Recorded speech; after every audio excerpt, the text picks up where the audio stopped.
भगवान है वो सब जानते हैं कि कौन सी संगत क्या मांगने आई है, किस लिए आई है, या किस भाव से आई है, या कितने जन्मों से जुड़ी हुई है। गुरु जी को सब पता है कि हमें कब क्या कहाँ देना है। कई बार हमें वो चीज ना मिलने पे हम परेशान हो जाते हैं, शिकायतें शुरू कर देते हैं संगत जी, पर गुरु जी जानते हैं कि सही वक्त हमारे लिए क्या है। तभी हमारा भरोसा उस वक्त ऐसे डगमगाना नहीं चाहिए। हमें निरंतर गुरु जी को याद करते रहना चाहिए और अपनी भक्ति पे ही अडिग रहना चाहिए संगत जी। एक जो अंकल आते हैं, उनके पेट में बहुत दर्द रहा करता। गुरु जी से कहते हैं कि गुरु जी मैं बड़ा परेशान हूँ।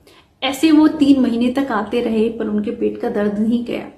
एक दिन उन्होंने कह ही दिया कि गुरुजी अब मेरे से दर्द सहन नहीं हो रहा है, अब आप कुछ कीजिए। मुझे 3 महीने हो गए हैं चक्कर लगाते लगाते, पर अभी तक आपने मेरा कल्याण नहीं किया। तो गुरुजी उन्हें बुलाते हैं कि ठीक है आजा, और अपनी उंगलियों से उनके पेट पे मारते हैं और उनका दर्द तुरंत गायब हो जाता है। अब वो संगत हैरान कि गुरुजी मैं 3 महीने से दर्द में हूं और चक्कर काट रहा हूं, आप चाहते तो मेरा पहले दिन ही कल्याण कर देते, फिर आपने ये 3 महीने क्यों लगाए। तो संगत जी गुरुजी कहते हैं अंकल ने बताया भी था गुरुजी को कि गुरुजी मैं 70,000 रुपए खर्च कर चुका हूँ, कहीं डॉक्टरों पे, कहीं अपनी बीमारी पे, और फिर इस 3 महीने इतने दर्द में रहा, फिर आपने मेरा अब कल्याण किया है, पहले क्यों नहीं किया।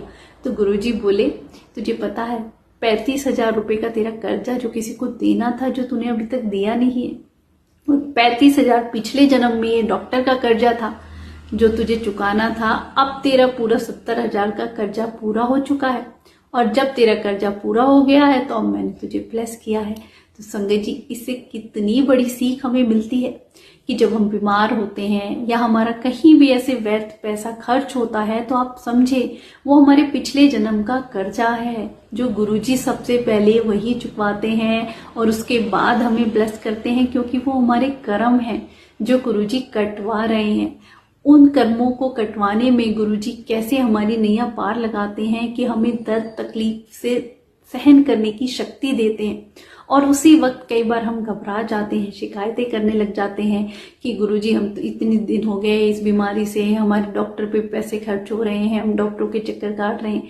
आप समझिए ये कर्जा जो गुरुजी इसी जन्म में पूरा करा देते हैं, अगर इस जन्म में पूरा ना कराए तो आगे आने वाले जन्मों में कई गुना भुगतान करना पड़ता है संगत जी। वो कहते हैं ना इस जन्म का उगाया हुआ पौधा अगले जन्मों में जाके बड़ा पेड़ बन जाता है, तो उस पौधे को इसी जन्म में गुरुजी से कटवा लो, उन कर्मों को कटवा लो संगत जी, तभी वो हमारा कर्जा पूरा करते हैं और उसके बाद हमें ब्लेस करते हैं।